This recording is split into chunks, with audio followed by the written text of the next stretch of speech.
ఉప ముఖ్యమంత్రి భట్టి విక్రమార్క నాగార్జున సాగర్ ప్రాజెక్టును సందర్శించారు. ఈ పర్యటనలో ఎమ్మెల్యేలు జైవీర్ రెడ్డి, బాలు నాయక్, బత్తుల లక్ష్మారెడ్డి పాల్గొన్నారు.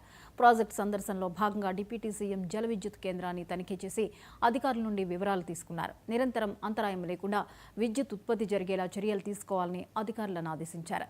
10 ఏళ్లు పరిపాలించిన టీఆర్ఎస్ నాయకులు మొద్దు నిద్ర వల్లే కృష్ణా, గోదావరి జలాల్లో వాటాలు తేల్చుకోలేకపోయామని భట్టి విమర్శించారు. ప్రపంచంలో వస్తున్న సాంకేతిక పరిజ్ఞానాన్ని అందిపుచ్చుకునే రీతిలో ఆర్టిజన్లు మొదలు సీఎండీ వరకు శిక్షణ ఇస్తామని భట్టి విక్రమార్క చెప్పారు.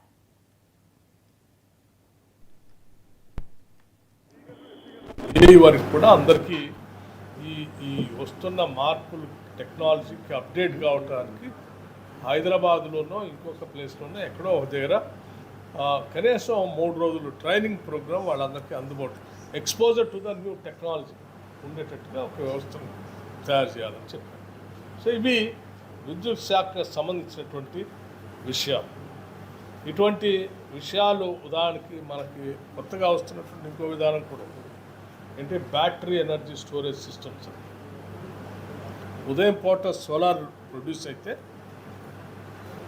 సన్సెట్ అయిన తర్వాత సోలార్ నుంచి పవర్ ప్రొడక్షన్ రాదు, కానీ అది స్టోరేజ్ చేసుకోవడానికి కూడా అవకాశం లేదు. ఇప్పుడు ఆ స్టోరేజ్ చేసుకోవడానికి అవకాశం వచ్చే కొత్త మార్గాలను కూడా ప్రపంచవ్యాప్తంగా ఉన్నటువంటి వ్యవస్థల్ని అందిపుచ్చుకొని మన దేశంలో, మన రాష్ట్రంలో, ముఖ్యంగా తెలంగాణకు కూడా ఈ బ్యాటరీ ఎనర్జీ స్టోరేజ్ సిస్టమ్స్ సంబంధించి కూడా వ్యవస్థను ఏర్పాటు చేసుకోవాలని, ఉదయం పూట జనరేట్ అయినటువంటి సోలార్ పవర్ని బ్యాటరీలో స్టోరేజ్ చేసుకొని పీక్ అవర్స్లో రాత్రిపూట దాన్ని వాడుకోవటం కోసం తీసుకోవాల్సిన చర్యల గురించి కూడా ఒక యాక్షన్ ప్లాన్ తీసుకొని ముందుకు పోతున్నాం. ఇప్పటికే కొంత ఒక 500 మెగావాట్స్ వరకు మేము ఈ బ్యాటరీ స్టోరేజ్ సంబంధించి టెండర్స్ పిలవటం జరిగింది.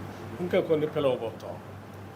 ఈ రకంగా భవిష్యత్ తరాలకి ఎటువంటి ఇబ్బంది లేకుండా విద్యుత్తుని అందించే కార్యక్రమంలో తెలంగాణ ప్రభుత్వం, ఈ రాష్ట్ర ప్రభుత్వం, ఇందిరమ్మ రాజ్యం ముందుకు పోతా ఉంది.